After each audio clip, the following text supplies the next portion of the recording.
Bismillah, wassalatu wassalamu ala rasulillah. Bienvenue dans cette quatrième vidéo de la correction du test psychotechnique pour la préparation au concours du COP. Cette partie contient 5 questions du concours de l'année précédente, de la question Q16 à la question Q20. Au début, les questions vont passer une par une. Après, on va passer à la correction. On commence.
C'est bien, j'espère que vous avez un peu réfléchi aux questions posées. Passons maintenant à la correction. C'est bien, question numéro 16. Un bûcheron irresponsable veut raser une forêt de 12 000 arbres. Chaque année, il compte couper 40 arbres de plus que l'année précédente. Au bout de 12 ans, il prévoit de raser entièrement la forêt. Parmi les propositions A, B, C et D, indiquez celle qui correspond au nombre d'arbres coupés la première année pour parvenir à ce résultat. Donc la bonne réponse, est-ce que c'est A, 550, B, 775, C, 895 ou bien D, 780? La bonne réponse est D. Mais comment nous avons trouvé ce résultat? Passons à l'explication. Essayons d'analyser un peu la consigne. Donc nous avons ici, chaque année, il compte couper 40 arbres de plus que l'année précédente. Au bout de 12 ans, il prévoit de raser entièrement la forêt. Donc pour raser la forêt entièrement, il va passer 12 ans, d'accord, 12 années. Donc on va tracer ici un tableau qui contient les années de 1 jusqu'à 12. Et à chaque année, nous avons un nombre d'arbres coupés. Donc dans la consigne, chaque année, il compte couper 40 arbres de plus que l'année précédente. Donc à la deuxième année, il ajoute 40 par rapport à la première. À la troisième, il ajoute 40 par rapport à la deuxième. À la quatrième, il ajoute 40 par rapport à la troisième et ainsi de suite jusqu'à l'année numéro 12. D'accord? Donc, si on pose X, le nombre d'arbres coupés la première année, et c'est le résultat qui est demandé, alors dans la deuxième année, il va couper X plus 40. Parce qu'à chaque année, on ajoute 40 arbres coupés. À la troisième année, il va couper X plus 40 plus 40, ça veut dire X plus 80. Dans la quatrième, c'est X plus 40 plus 40 plus 40, c'est X plus 120 et ainsi de suite. Et la dernière année, il va couper X plus 440 arbres. Donc la somme, c'est X plus 40 plus X plus 80 plus X plus 120 jusqu'à X plus 440. Ce qui va donner 12x plus 40 plus 80 jusqu'à 440. Si on prend la première phrase de la consigne, un bûcheron irresponsable veut raser une forêt de combien? De 12 000 arbres. Donc la somme, elle doit être égale à 12 000 arbres. Donc, cette somme que nous avons ici, elle doit être égale à 12 000 arbres. Donc, pour trouver le x, qu'est-ce qu'on aura? 12 000 est égal à 12x plus 2640. Nous avons calculé la somme de ces nombres qui sont connus. Il va donner 2640. Donc, une équation de premier degré à une seule variable qui est x. Donc, 12x est égal à 12 000 moins 2640 est égal à 9360.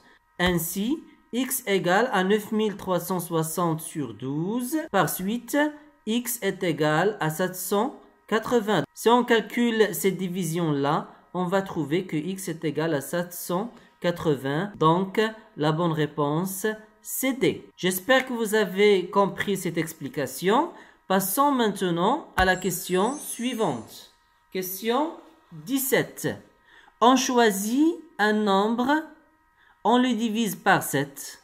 On trouve un reste égal à 5.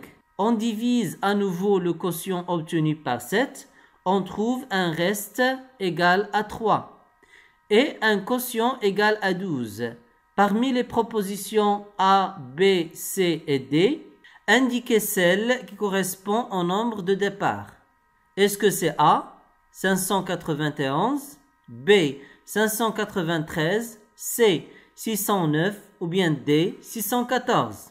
La bonne réponse à cette question, c'est D. Ça veut dire 614. Mais comment nous avons trouvé la bonne réponse? Passons maintenant à l'explication. C'est bien. Donc, essayons d'analyser la consigne. On choisit un nombre, on le divise par 7, on trouve un reste égal à 5. Donc, on va d'abord nommer ce nombre-là y, par exemple. Donc, soit y le nombre choisi. Donc, qu'est-ce que nous avons fait? Nous avons divisé y par 7. Donc, la dividende, c'est y. Et le diviseur, c'est 7. On obtient un reste égal à 5 et un quotient qui est inconnu, on va le poser Q. Je recommence. Donc, on choisit un nombre, soit ce nombre égal à Y. On le divise par 7. Donc, la dividende, c'est Y, divisé par le diviseur qui est 7. On trouve un reste égal à 5. Voilà le reste égal à 5. Et le nombre qui manque, c'est le quotient. On va le nommer Q. Or, on sait qu'en général, la dividende est égale au diviseur fois le quotient plus le reste. Alors, on obtient y égale 7 fois q plus 5. Y, c'est la dividende. 7, c'est le diviseur. Q, c'est le quotient. Et 5, c'est le reste. Passons maintenant à la deuxième phrase de la consigne. On divise à nouveau le quotient obtenu par 7. Donc, on divise le quotient obtenu par 7. Donc, la dividende maintenant, c'est Q. Et le diviseur, toujours, c'est 7. On obtient un reste égal à 3 et un quotient égal à 12. Donc, on va obtenir quoi? On va obtenir Q égale 7 fois 12 plus 3. Dans cette deuxième partie, la dividende, c'est l'ancien quotient, c'est Q. Le voilà. Le diviseur, c'est toujours 7. Le nouveau quotient, c'est 12. Et le nouveau reste, c'est 3. Ainsi, en faisant le calcul, on obtient Q égale à 87. 7 fois 12, c'est 84. Plus 3, c'est 87. C'est 87.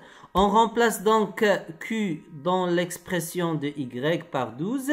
Y égale 7 fois 12 plus 5 égale 609 plus 5. Par suite, Y est égal à 614. Donc, la bonne réponse, c'est D. C'est très bien. J'espère que vous avez bien compris l'explication. Passons maintenant à la question 18. Question 18.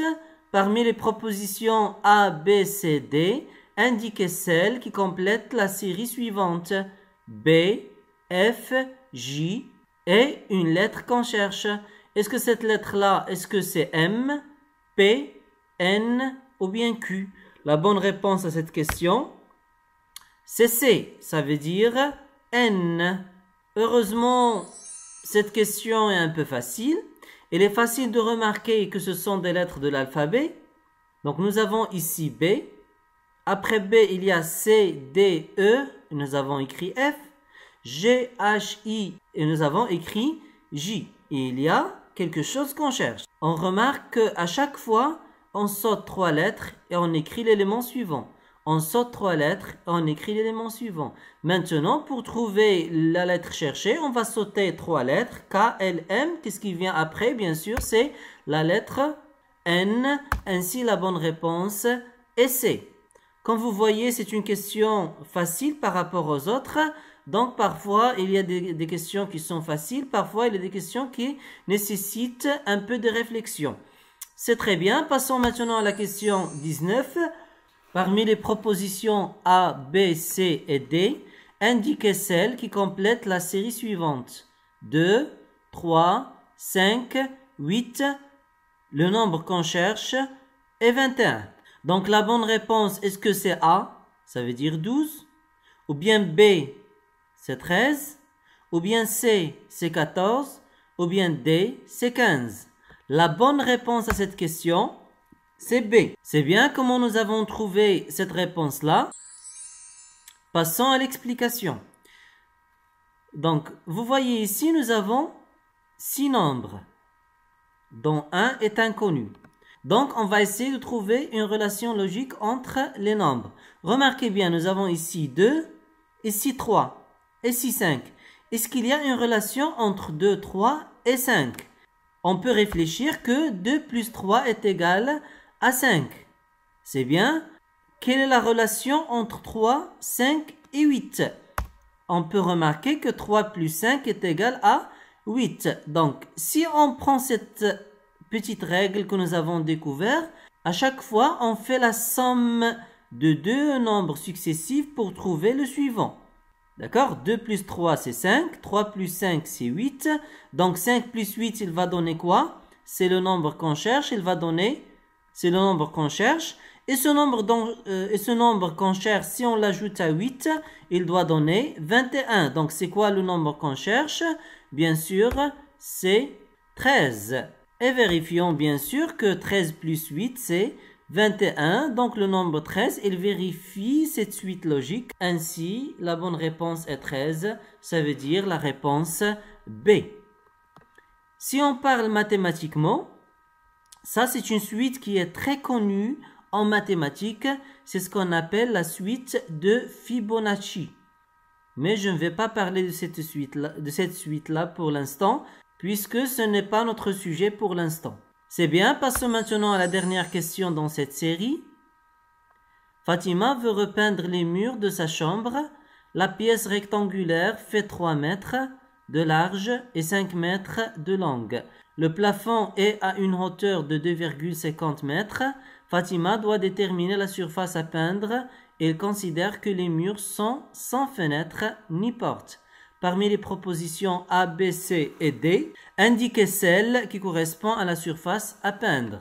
Est-ce que c'est A, B, C ou bien D? La bonne réponse à cette question, c'est B. Ça veut dire 40 mètres carrés. Mais comment nous avons trouvé cette réponse-là? Passons maintenant à l'explication. Donc, si on veut analyser la consigne, donc la chambre, c'est une chambre rectangulaire. Ça veut dire se forme d'un parallélépipède. Fatima doit déterminer la surface à peindre. Donc, nous avons la surface numéro 1 qui est doublée. Il se compose de deux rectangles de surface 5 fois 2,5 parce que la longueur c'est 5 mètres et la hauteur c'est la largeur de ce rectangle là, c'est 2,5. Donc 5 fois 2,5 c'est 12,5 mètres carrés pour chaque rectangle, pour chaque surface. Pour numéro 2, nous avons deux surfaces latérales égaux, de longueur 3 mètres et de largeur 2,5 mètres. Donc, deux rectangles de surface, 3 fois 2,5. 3 fois 2,5 égale 7,5 mètres carrés pour chaque surface. Donc, la surface totale, sans le plafond bien sûr, est de 12,5 fois 2 plus 7,5 fois 2 est égal à 25 plus 15 est égal à 40 mètres carrés. Donc, la bonne réponse à cette question, c'est B, ça veut dire 40 mètres carrés. Il y a quelqu'un qui va réfléchir que Fatima peut peindre le plafond. Le plafond, c'est numéro 3. Donc, si on veut calculer la surface du plafond, c'est 5 fois 3. C'est 5 fois 3 est égal à 15 mètres carrés. Donc, la surface devient 5 mètres carrés, mais elle ne se trouve pas parmi les propositions que nous avons ici. Donc, logiquement, Fatima ne va pas peindre le plafond. C'est bien, j'espère que vous avez bien compris l'explication. Si vous avez des questions ou bien des propositions, vous pouvez les poser dans les commentaires. Merci pour votre attention. N'hésitez pas à s'abonner à la chaîne, mettre j'aime à la vidéo et activer la cloche pour recevoir du nouveau. Bon courage à tous!